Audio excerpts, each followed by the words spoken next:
day 2 of our setup, and we've done a fair bit of work already. Over here we've got these bouncing arches. These are new this year, 3-metre poles, and on that we have some 8 sections of green light.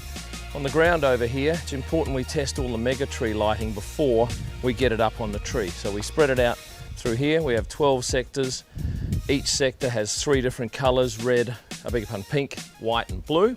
And hopefully the end result is that they all work. If they don't work, we can fix them down here, because it's a lot easier fixing them there than it is fixing them up on the tree. So here we have 4 cards from Lightorama. This is the smarts that sends signals to these power points to turn on and off for a millisecond. There's 64 power points in here. I've got 64 in the other garage, and then I've got 2 separate boxes of 32 channels and another of 16. That allows us some 178 channels, I think it is. And Tony across the road has another 32 as well. But sometimes, if you have a look at this one down here, we have to put a light, a small light on there. The reason we do that is so it soaks up load. Because these are made for American 110 volt and we use 24 volt lighting, there's a whole host of problems that the Americans don't get to enjoy. But I tell you what, once it gets working, we forget all the dramas. So this is the house. We've got Mike from Project Renovation up on the roof. He comes every year, he's a bit of a champion. Give us a wave, Mike. An enthusiastic bastard, isn't he? Look at him. And a handsome man. We've also got Mike over there to your left. Mike's from Lancelin, he's helping us out, and my father-in-law Ron. But it's a fairly big job, and this will take us every bit of 5 days with probably 4 people on average a day. This morning I have a whole host of friends and workmates coming over to help us put up the huge mega tree. It stands some 5 and a bit metres tall, and it weighs a fair bit, has to support a lot of the lighting we have on it. So we get a whole host of people. We'll all push together and get the thing up. We have one person standing up on the roof. It takes us a few minutes, but you do need probably 8 to 10 people to get it up. Cable management's often a trick. So we use these, this is actually telephone cable. It's got 25 pairs. We run it from the roof. We plug a whole lot of stuff in there through these little terminals, run them down here, and then come out of there and into these different power supplies. So that these cards up here tell these power points what to do at every stage. And as you can see, over this side, we've got another set of 32 there running the arch lights. So this is a candy cane actually made out of some Galvin's plumbing piping, and we've got Mort Bay rope light wrapped around it here. There's 8 strands of 10 metres, so 80 metres of light. It's then strapped around this thing and wrapped around this post with the help of these 2 burly gentlemen. Okay. So what do you got? Pink 1 and 2. Yep, pink 1 and 2's on 12.7. It was on 6.6 before, so I'll move that to 12.7. Yep, next. Blue 3 and 4. 12.8. No, 12.8's not right. Oh, yes it is, okay. Mega tree, white 1 and 2. Yeah, I've got that in 12.14. Correct. Alright, so that's pretty much all of the whites. Good. So this is our mega tree.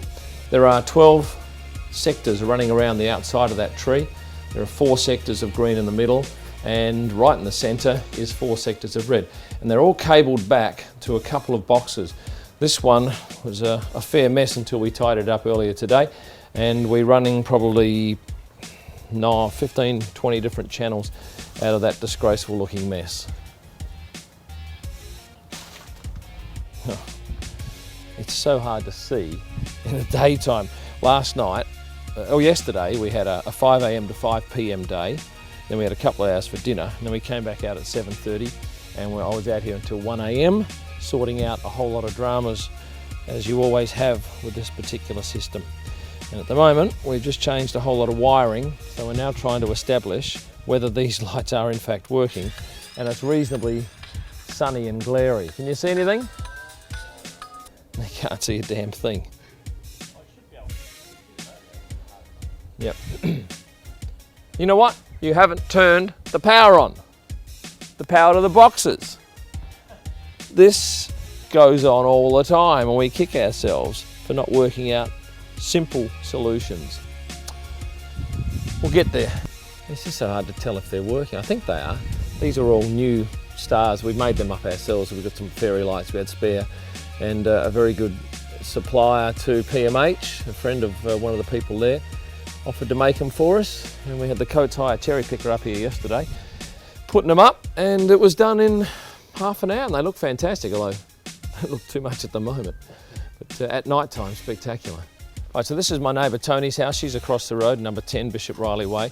And come the 10th of December, that's when we launch all this, both of these houses will be going in sync with all of Tony's icicle lighting here. And up here, she's got a whole lot. She's got stuff on the roof. And we're very lucky to have Mike from Project Renovation over here sorting out the cabling on the roof. He is an absolute winner. So this is Tony's cabling area. At my house, we've got 178 channels. Tony's got a leisurely 16. It's not too difficult. It certainly doesn't pose anywhere near the problems that I have to. But this is Ben Hartwell from Messages on Hold. That's the back of his head. Ben is a very clever technical man. He's helping us use this wireless connection so that we can control the lights from our house across the road without any cabling running over or underneath the road. So why have we got these spotlights in the garage? They are actually teamed up in tandem with some of the sockets in here to soak up load. Otherwise the lights will physically not turn off and cause us endless heartache and drama. This is just some of the rope light we have. We get it from Mort Bay and it is sensational gear, very pliable. We can bend it around the roof and great colours, blue and white we're running this year. You can't just go and buy these boxes. We get All Round Electrical to make them for us, and Lawrence and Hanson provide all this stuff through Auslec, and we can leave this outside. In the past we've had to stick everything in the garages, but now with these waterproof boxes it means we have a lot less cable to run back through a wall.